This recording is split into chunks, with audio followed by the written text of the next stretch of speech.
How you doing? This video is nothing more than a motivational speech for anybody out there who is struggling with their dog in any area. Obedience, basic, advanced, reactivity, whatever it is. The reason I'm making it is because as someone who's in the industry, been for a long time, seeing it grow and with social media, and there's so many trainers out there now that some good, some very bad, all at different levels, and offering so many different styles between balanced, force-free. This video is not about whatever side is better. It's about you as an owner not giving up, staying motivated, and doing what's right for your dog, because it must be very hard for people out there knowing which way to go, because you get this, I think this is paralysis by analysis. You just don't know what to do because this trainer says this way is better, this way says don't correct your dog. They say do correct your dog, and you can freeze sometimes. Look, top of mind, we don't want to be cruel to dogs. That is your highest priority when you train your dog. You don't want to be cruel. You don't want to scare them into submission to not doing things. But if I give my personal opinion, those who know me know I'm what we call a balanced trainer. Unfortunately, we are labelled now as balanced, force-free, and it is what it is. I believe a dog can learn wrong from right, no, yes, and be told off and corrected. I do believe that. However, I believe it needs to be done within reason. I know of many cases. Just a recent dog I trained, went to another trainer in Queensland, Australia, a little cute little dog, a tiny dog, a little border collie, and had an e-collar put on it. Straight away, the owner had no idea this was going to happen. Turns up the session, put a collar on it, dog sees a car, barks, and they zap the dog.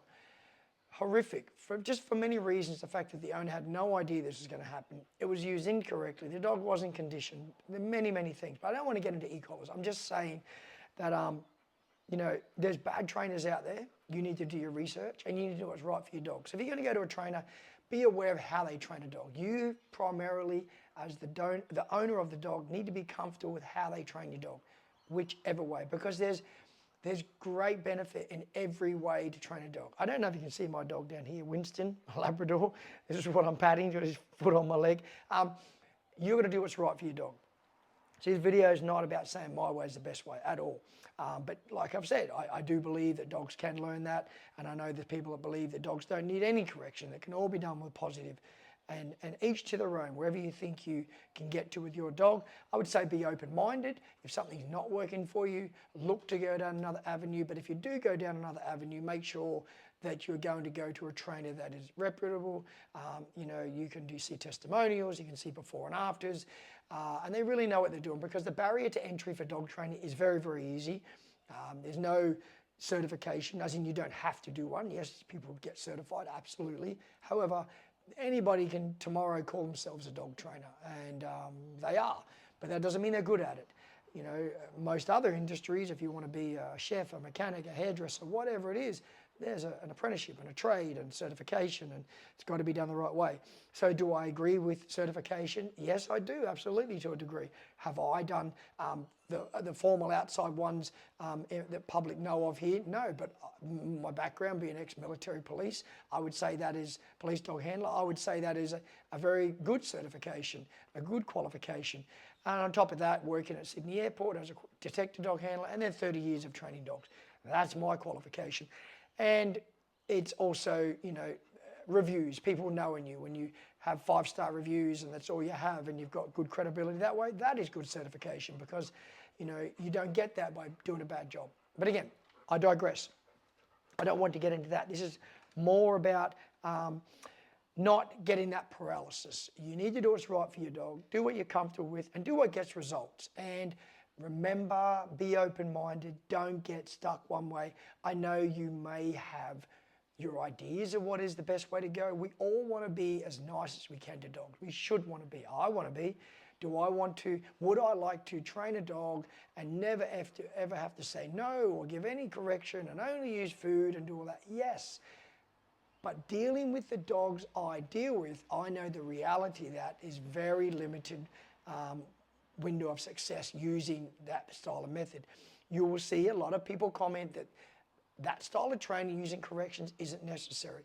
However, a lot of people giving those comments aren't training dogs in my category that I deal with. So it's very easy to say you don't need to do it when you aren't dealing with dogs like that, okay? So to those trainers who are doing that, I would say yourself need to be more open-minded and say, well, hang on, I don't deal with those dogs. And if I did deal with that style of dog, maybe I would need to do that. However, I know there's people that do not believe it's ever necessary to correct a dog or give any verbal correction, punishment, physical, verbal, either or. It doesn't need to exist. But I would politely disagree with that. I think there's a method to it and it can be done the right way. But again, do what's right for you, and consistency is what's going to get you there. I'll rewind back to what this video is about. It's about motivation. Don't give up. Have a plan. Be very focused. Be very patient. Understand that your dog is really identified as 3 words: instinctive, opportunistic, predatory animal. They all are. They're all predatory. They all want to chase and grab things and play and catch. Opportunistic, leave a gate open. They may be out that gate if you haven't taught them. Instinctive, things like digging. It's not just for the fun of a lot of dogs. A lot of dogs will dig to find cool dirt. That could be an instinct. What I'm saying to you is a lot of the things your dog does is in their DNA and they can't help it. So sometimes, like I say to my clients, just look at your dog, have a bit of patience, and understand that they are very different species to us. Otherwise, you can expect a lot of them when they really can't give that to you. They act on instinct. It is their DNA. Whatever breed you may have out there, they are hardwired to do what they do. And we are trying to make them live in our society, and that is difficult. They do, so there's got to be rules. On lead, obviously not running up to each other, off lead, attacking each other. They're not doing what they would do, living in the wild as such. They live in our world, so they have to go by rules, and that is where the frustration comes in. We are trying to get a certain species of animal act against what their DNA tells them to do, and that can be very difficult. So when you have those moments, understand that is where it is coming from a lot of the time, and maybe take a breath, walk away. The big advice I give to a lot of people when you're frustrated with your dog and it starts to come out through you is walk away. Put your dog out the back, take a breath, and then go back to your dog later on. Never start taking your frustration out through your dog when they're not doing what you want them to do, because they are not a computer program. You can't sit down and program them. You have to put in the work. You've got to get them to understand what you want, why you want it, look for the rewards, get the positive, and make them want to work more for you, okay? You can do this, whatever you're working through with your dog, whether it be teaching them to sit, come back, not bark at a dog, whatever that is. Remember, consistency and patience are 2 of your main factors in getting there. Be very patient and be very consistent. It is not a once a week thing. It is an everyday thing. 5 minutes, 10 minutes, 20 minutes, they all add up. They are what I call parts of the puzzle. And when you put that puzzle together and you complete it, you'll have the dog what you want to get. But as I said to someone just recently, the journey never ends. There is no end point. There's no end point. It's a bit like martial arts. I've done martial arts all my life. Currently, I do a lot of Brazilian Jiu-Jitsu, and a lot of people see a black belt, maybe there's the end point. That's not an end point. Your journey continues from there. There is no end. That is you and your dog. You are never going to get to the end. There's always more to learn, to improve, to reinforce, to keep them up to speed with you. And that is the beauty and the joy of dog training.